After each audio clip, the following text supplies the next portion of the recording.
ജനുവരി 22 സംസ്ഥാന ജീവനക്കാരും അധ്യാപകരും നടന്ന പണിമുടക്കിന്റെ ഭാഗമായി തൊടുപുഴയിൽ പ്രകടനം നടത്തി. സംയുക്ത സമരസമിതിയുടെ നേതൃത്വത്തിലാണ് നഗരത്തിൽ ജീവനക്കാർ പ്രകടനം നടത്തിയത്. പങ്കാളിത്ത പെൻഷൻ പദ്ധതി പിൻവലിച്ച് പഴയ പെൻഷൻ പുനഃസ്ഥാപിക്കുക, 12ാം ശമ്പള പരിഷ്കരണ നടപടികൾ ആരംഭിക്കുക, ക്ഷാമബത്ത ശമ്പള പരിഷ്കരണ കുടിശ്ശികകൾ, ലീവ് സറണ്ടർ ആനുകൂല്യങ്ങൾ എന്നിവ വിതരണം ചെയ്യുക, മെഡിസെപ് പദ്ധതി സർക്കാർ ഏറ്റെടുത്ത് നടപ്പിലാക്കുക, കേന്ദ്ര സർക്കാരിൻ്റെ സംസ്ഥാനത്തോടുള്ള സാമ്പത്തിക വിവേചനം അവസാനിപ്പിക്കുക തുടങ്ങിയ ആവശ്യങ്ങൾ ഉന്നയിച്ച് കഴിഞ്ഞ ഡിസംബർ 11-നാണ് സംസ്ഥാന ജീവനക്കാരും അധ്യാപകരും സൂചനാ പണിമുടക്ക് പ്രഖ്യാപിച്ചത്. ഇതിന്റെ ഭാഗമായി ജില്ലയിലെമ്പാടും വിപുലമായ ഓഫീസ് തല വിശദീകരണങ്ങൾ, വാഹന പ്രചരണ ജാഥകൾ, കോർണർ മീറ്റിംഗുകൾ ഉൾപ്പെടെ സംഘടിപ്പിച്ചാണ് പണിമുടക്ക് പ്രചരണങ്ങൾ നടന്നതും. പണിമുടക്കിന്റെ അവസാനവട്ട പ്രചരണങ്ങളുടെ ഭാഗമായി ജില്ലാ താലൂക്ക് ആസ്ഥാനങ്ങളിൽ പ്രതിഷേധ പ്രകടനങ്ങൾ സംഘടിപ്പിക്കപ്പെട്ടു.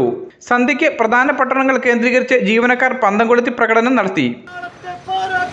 നെടുനാളത്തെ പോരാട്ടത്താൽ നേടിയെടുത്ത അവകാശങ്ങൾ പിൻവലിക്കൂ.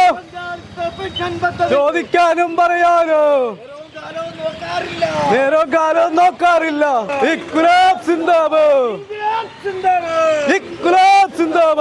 പൊതുസമൂഹം ഒന്നടങ്കം ഏറ്റെടുത്ത ഈ പ്രക്ഷോഭം സർക്കാരിന്റെ കണ്ണ് തുറപ്പിക്കുവാൻ പര്യാപ്തമാണെന്ന് വിലയിരുത്തിയ അധ്യാപക സർവീസ് സംഘടനാ സമരസമിതി ജില്ലയിൽ പണിമുടക്ക് സമ്പൂർണ്ണമാകുമെന്നും അറിയിച്ചു. വിവിധ കേന്ദ്രങ്ങളിൽ നടന്ന പ്രചാരണ പ്രവർത്തനങ്ങൾക്ക് R Bijumon, KS Ragesh, KV Sajan, Anand Vishnuprakash, doctor Abdul Fatha, T Eswaran, NK Sajan അടക്കമുള്ള നേതാക്കൾ നേതൃത്വം നൽകി. പ്രിയപ്പെട്ടവരെ, ക്ഷാമബത്തയുമായി ബന്ധപ്പെട്ട് നമ്മൾ സർക്കാരിനോട് പറഞ്ഞു, ഞങ്ങൾക്ക് ജീവിക്കാനുള്ള പൈസയെങ്കിലും തരണം, ഞങ്ങൾക്ക് ഒരു അന്യഭാഷക്കാരൻ ജീവിക്കുന്ന പോലെയെങ്കിലും നാട്ടിലെ ജീവനക്കാരൻ ജീവിക്കാനുള്ള സാഹചര്യം ഉണ്ടാക്കി തരണമെന്ന് പറഞ്ഞു. ജീവനക്കാർക്ക് കിട്ടുന്ന ലീവ് സെന്റർ 8 വർഷമായി വരവിപ്പിച്ചു. അത് ഞങ്ങൾ ചോദിച്ചു. ഞങ്ങൾക്ക് കിട്ടിയാൽ ഞങ്ങളത് സമ്പാദിക്കുന്നതിന് വേണ്ടി കൊണ്ടുപോകില്ല.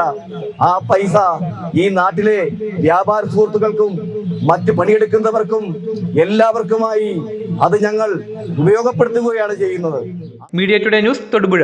എല്ലായിടത്തും വൈഫൈ, എല്ലാത്തും ഇന്റർനെറ്റായേ, നാട് മുഴുവൻ ഡിജിറ്റൽ, നാട്ടാരെല്ലാം ബ്രൗസിംഗിലാണ്.